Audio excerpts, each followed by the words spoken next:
Robots of the world, arise. The telephone wouldn't stop ringing.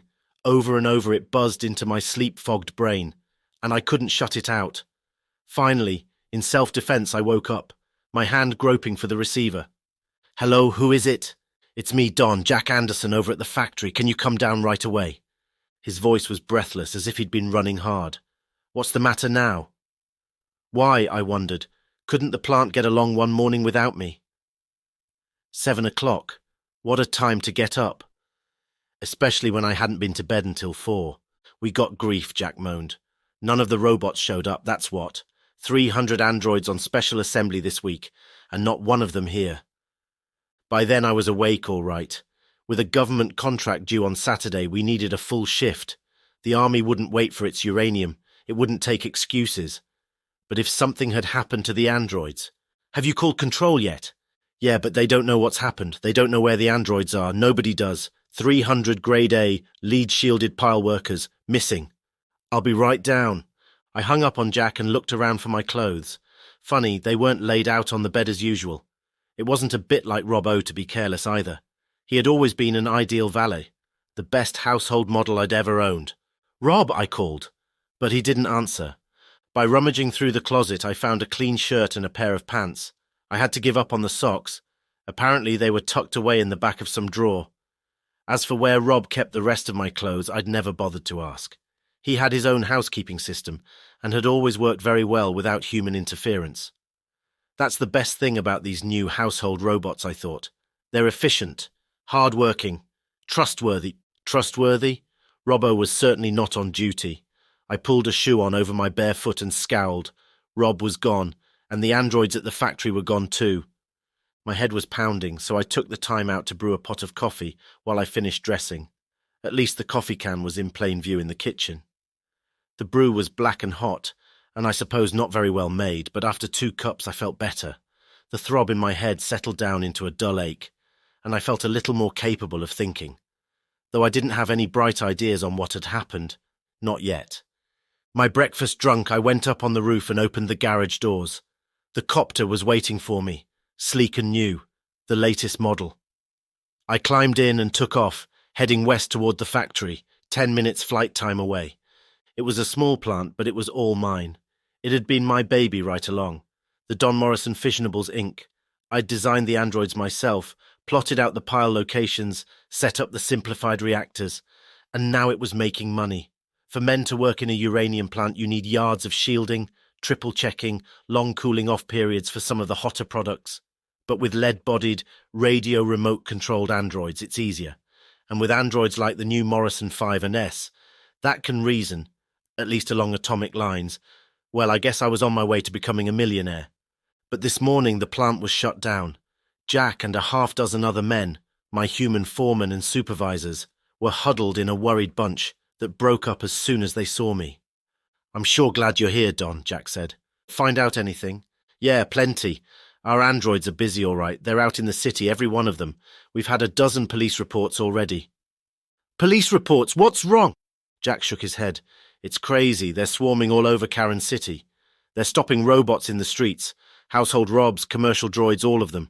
They just look at them, and then the others quit work and start off with them. The police sent for us to come and get ours. Why don't the police do something about it? Ha! Barked a voice behind us. I swung around to face Chief of Police Dalton of Karen City. He came straight toward me, his purplish jowls quivering with rage, and his finger jabbed the air in front of my face. You built them, Don Morrison, he said. You stopped them, I can't. Have you ever tried to shoot a robot, or use tear gas on one? What can I do? I can't blow up the whole town. Somewhere in my stomach I felt a cold, hard knot. Take stainless steel alloyed with titanium and plate it with 3 inches of lead. Take a brain made up of supercharged magnetic crystals enclosed in a leaden cranium and shielded by alloy steel. A bullet wouldn't pierce it, radiations wouldn't derange it, an axe wouldn't break it. Let's go to town, I said. They looked at me admiringly. With 300 almost indestructible androids on the loose, I was the big, brave hero. I grinned at them and hoped they couldn't see the sweat on my face. Then I walked over to the copter and climbed in. Coming, I asked. Jack was pale under his freckles, but Chief Dalton grinned back at me. "We'll be right behind you, Morrison," he said. Behind me so they could pick up the pieces. I gave them a cocky smile and switched on the engine, full speed. Karen City is about a mile from the plant. It has about 50,000 inhabitants. At that moment, though, there wasn't a soul in the streets. I heard people calling to each other inside their houses, but I didn't see anyone, human or android. I circled in for a landing, the police copter hovering maybe a quarter of a mile back of me. Then, as the wheels touched, half a dozen androids came around the corner. They saw me and stopped, a couple of them backing off the way they had come. But the biggest of them turned and gave them some order that froze them in their tracks, and then he himself wheeled down toward me. He was one of mine. I recognized him easily. 8 feet tall, with long, jointed arms for pile work, red-lidded phosphorescent eye cells, casters on his feet, so that he moved as if roller skating. Automatically, I classified him. Final sorter Morrison 5A type, the very best. Cost 3,000 credits to build. I stepped out of the copter and walked to meet him. He wasn't armed. He didn't seem violent. But this was, after all, something new. Robots weren't supposed to act on their own initiative. "What's your number?" I asked. No. He stared back, and I could have sworn he was mocking me.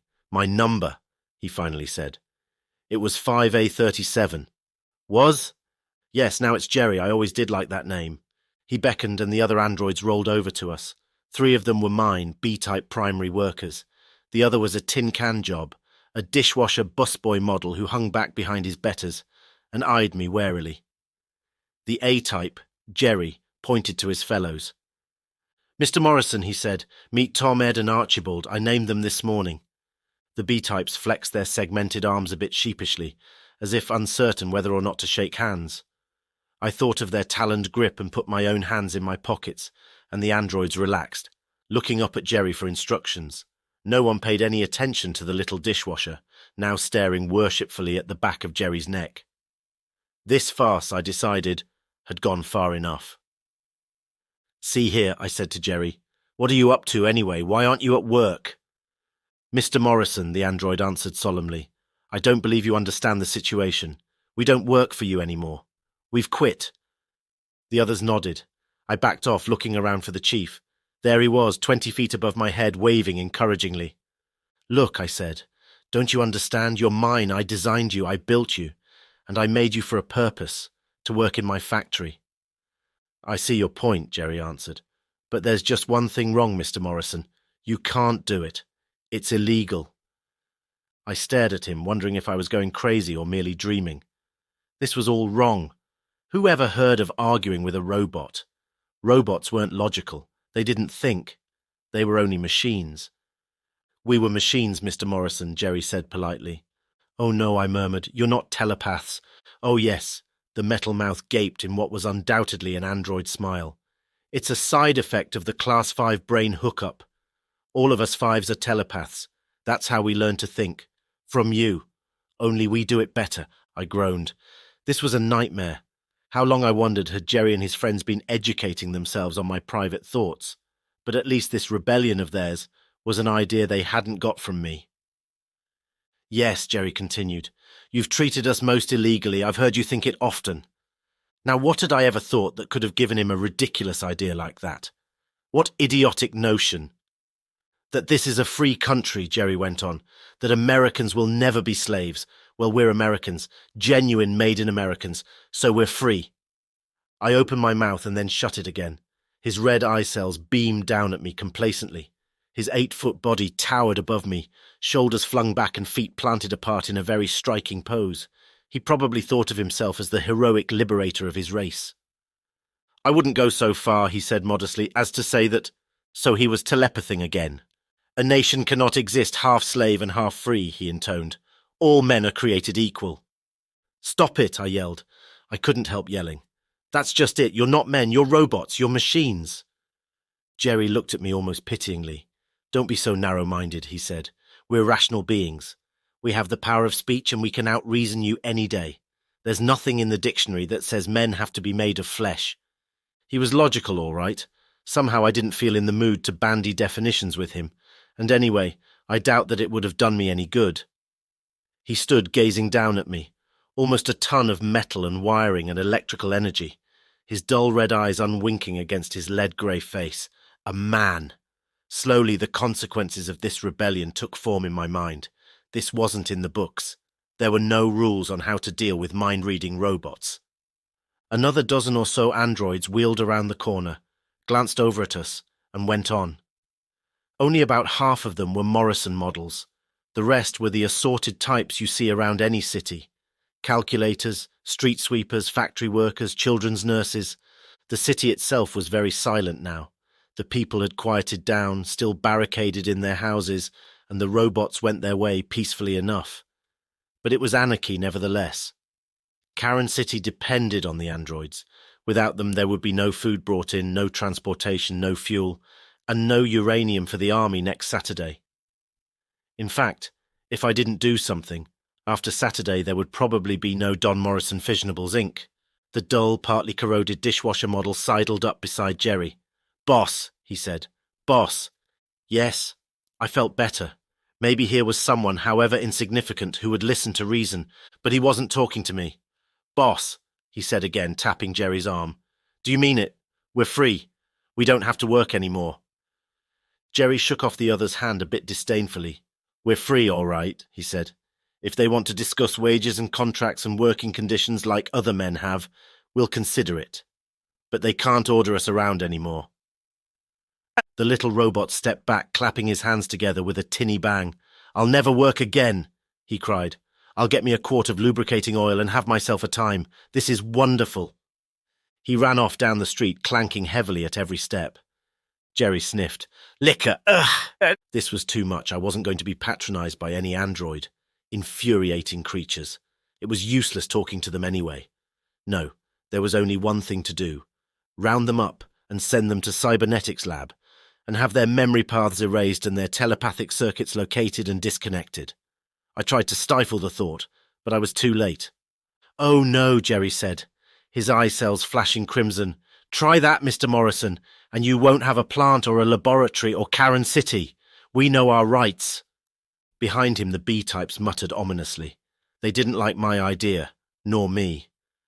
I wondered what I'd think of next, and wished that I'd been born utterly devoid of imagination. Then this would never have happened. There didn't seem to be much point in staying here any longer either. Maybe they weren't so good at telepathing by remote control.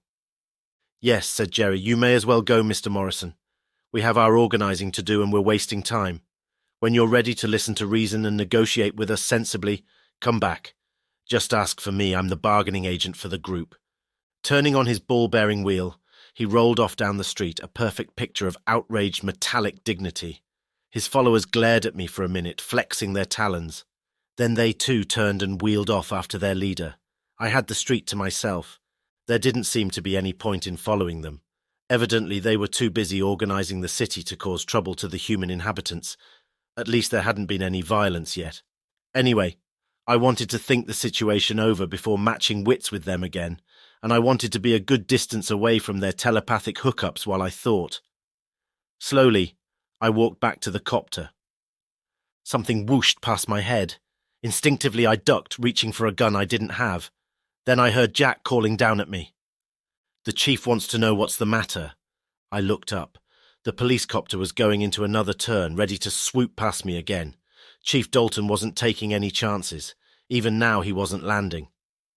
"I'll tell him at the factory," I bellowed back and climbed into my own aircar. They buzzed along behind me all the way back to the plant. In the rearview mirror, I could see the chief's face getting redder and redder as he'd thought up more reasons for bawling me out. Well, I probably deserved it if I'd only been a little more careful of what I was hooking into those electronic brains. We landed back at the factory, deserted now except for a couple of men on standby duty in the office.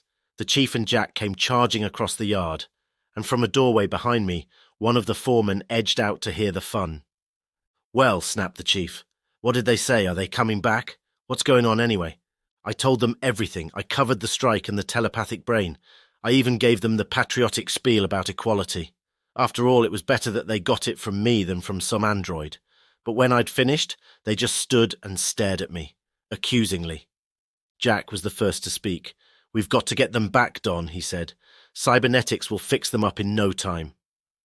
Sure, I agreed, if we can catch them. The chief snorted. That's easy, he said. Just tell them you'll give them what they want if they come here, and as soon as they're out of the city, net them. You've got strong derricks and trucks. I laughed a bit hollowly. I'd had that idea too. Of course they wouldn't suspect, I said. We'd just walk up to them, carefully thinking about something else. Robots aren't suspicious, Jack said. They're made to obey orders.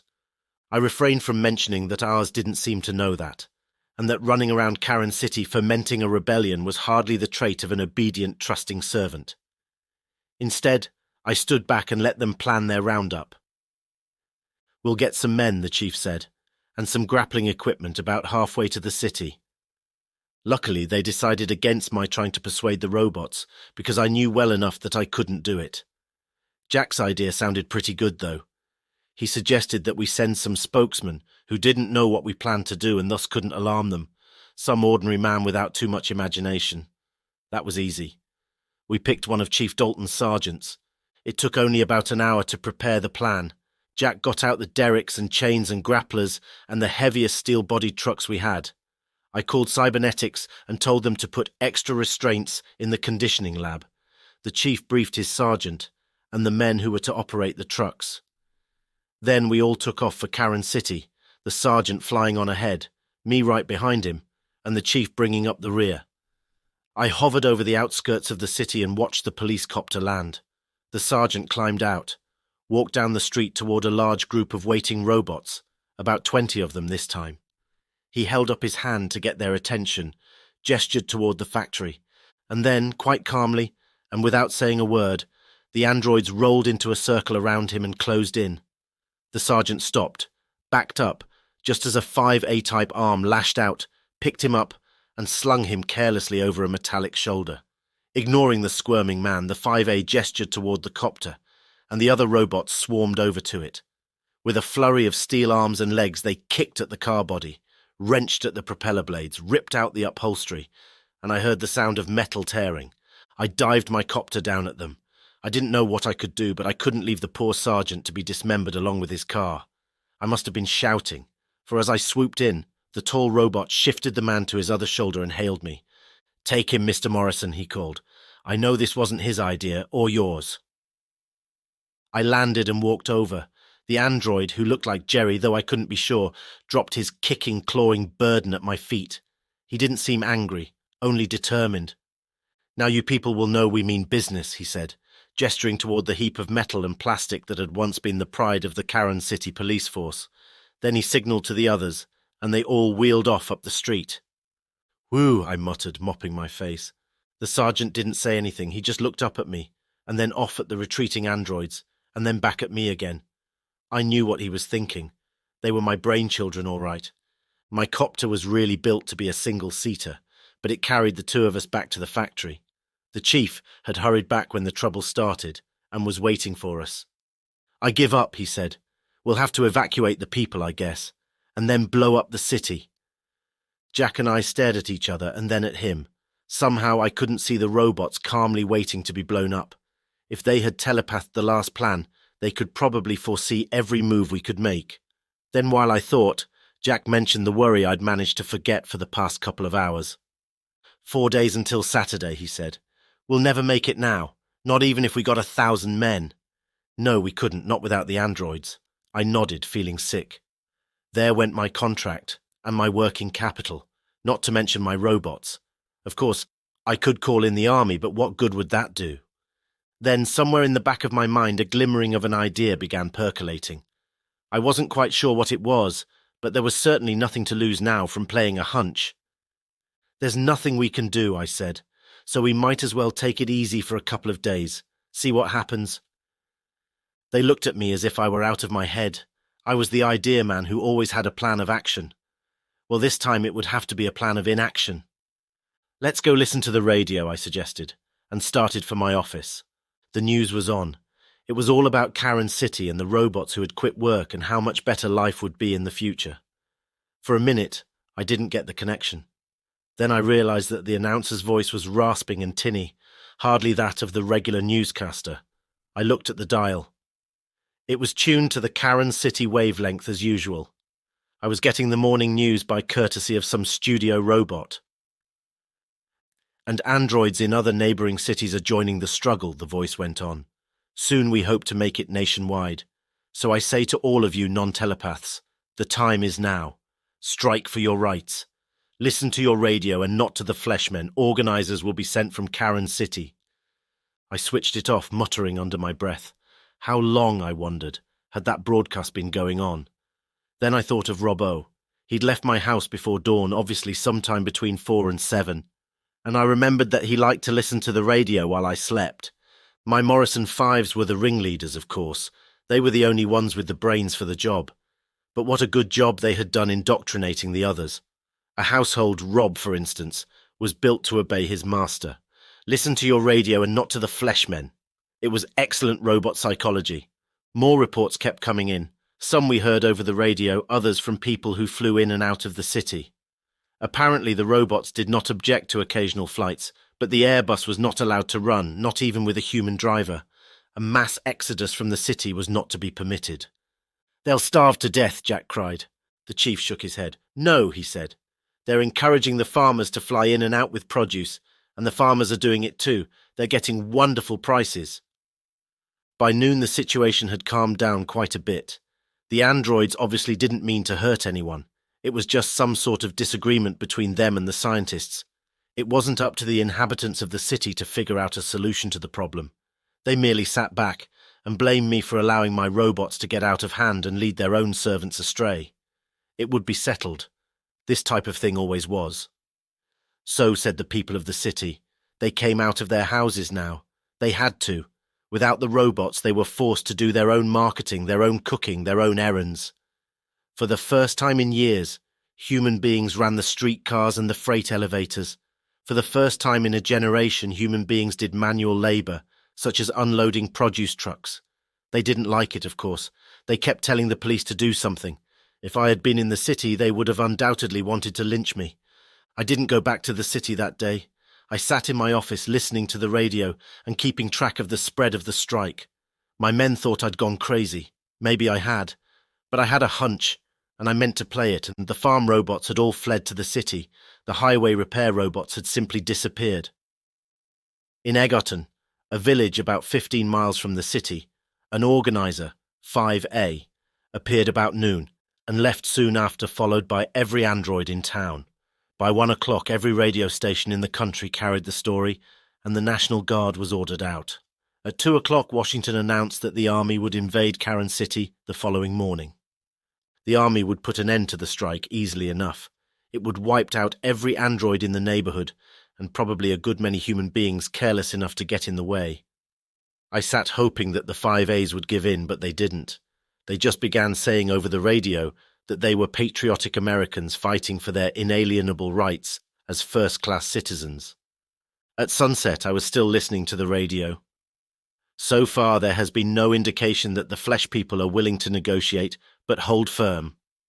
Shut that thing off. Jack came wearily in and dropped into a chair beside me. For the first time since I'd met him, he looked beaten. We're through, he said. I've been down checking the shielding, and it's no use. Men can't work at the reactors. I know, I said quietly. If the androids don't come back, we're licked. He looked straight at me and said slowly, What do they mean about negotiating, Don? I shrugged. I guess they want wages, living quarters, all the things human workers get. Though I don't know why. Money wouldn't do them any good. Jack's unspoken question had been bothering me too. Why not humor them? Promise them whatever they wanted, give them a few dollars every week to keep them happy. But I knew that it wouldn't work. Not for long. With their telepathic ability, they would have the upper hand forever. Within a little while, it wouldn't be equality anymore. Only next time, we would be the slaves. Wait until morning, I said, before we try anything. He looked at me, curious. What are you going to do? Right now I'm going home. I meant it too. I left him staring after me and went out to the copter. The sun was just sinking down behind the towers of Karen City. How long it seemed since I'd flown in there this morning. The roads around the factory were deserted. No one moved in the fields. I flew along through the dusk, idling, enjoying the illusion of having a peaceful countryside all to myself. It had been a pleasant way of life indeed, until now. When I dropped down on my own roof and rolled into the garage, my sense of being really at home was complete. For there, standing at the head of the stairs that led down to the living room, was Rob O. "Well," I said, "what are you doing here?" He looked sheepish. "I just wondered how you were getting along without me," he said.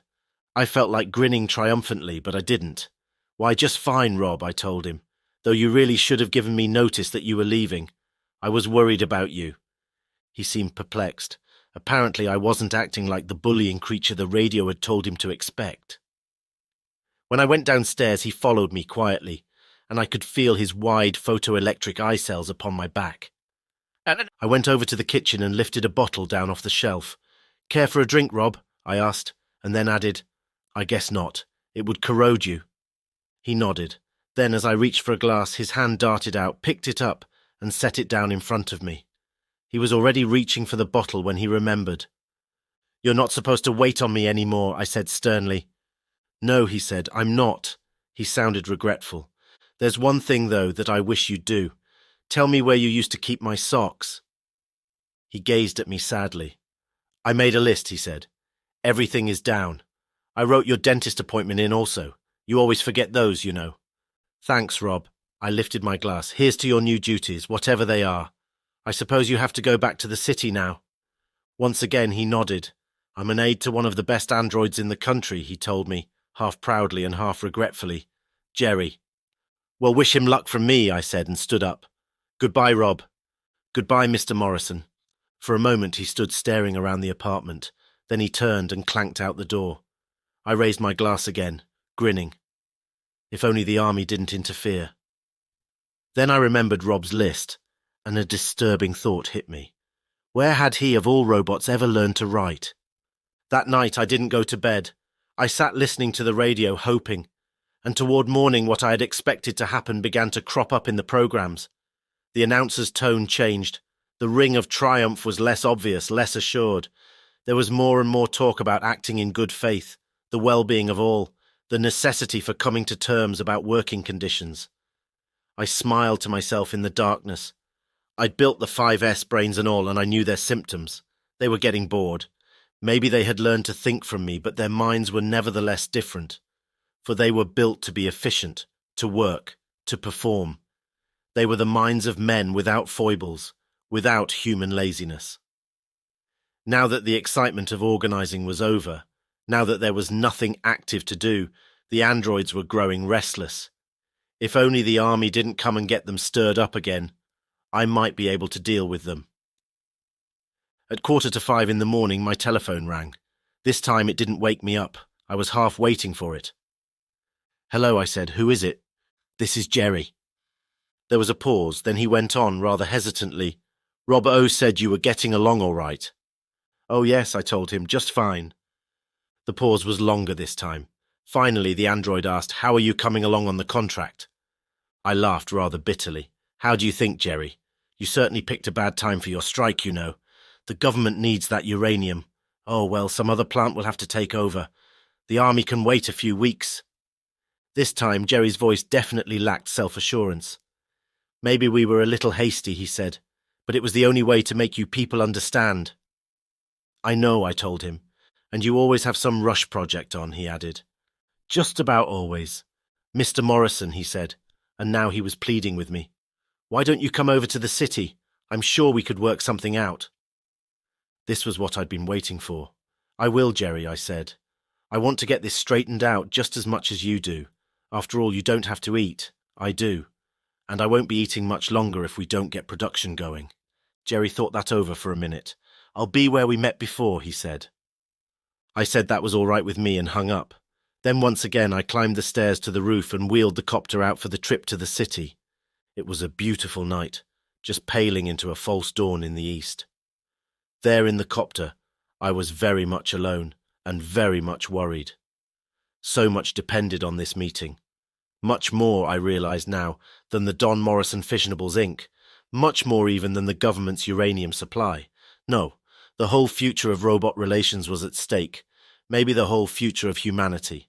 It was hard to be gloomy on such a clear, clean night, but I managed it well enough. Even before I landed, I could see Jerry's eyes glowing a deep crimson in the dark. He was alone this time, He stood awaiting me, very tall, very proud, and very human. "Hello, Jerry," I said quietly. "Hello, Mr. Morrison." For a moment we just stood gazing at each other in the murky pre-dawn. Then he said sadly, "I want to show you the city." Side by side we walked through the streets of Karan City. All was still quiet. The people were sleeping the exhausted sleep that follows deep excitement. But the androids were all about. They did not sleep ever. They did not eat either, nor drink, nor smoke, nor make love. Usually they worked, but now they drifted through the streets singly and in groups. Sometimes they paused and felt about them idly for the tools of their trades, making lifting or sweeping or computing gestures. Some labourers worked silently, tearing down a wall. They threw the demolished rocks in a heap, and a group of their fellows carried them back and built the wall up again. An air trolley cruised aimlessly up and down the street, its driver ringing out the stops for his non-existent passengers. A little chef type knelt in the dirt of a rich man's garden, making mud pies. Beside me, Jerry sighed. "One day," he said, "just one day, and they come to this." "I thought they would," I answered quietly.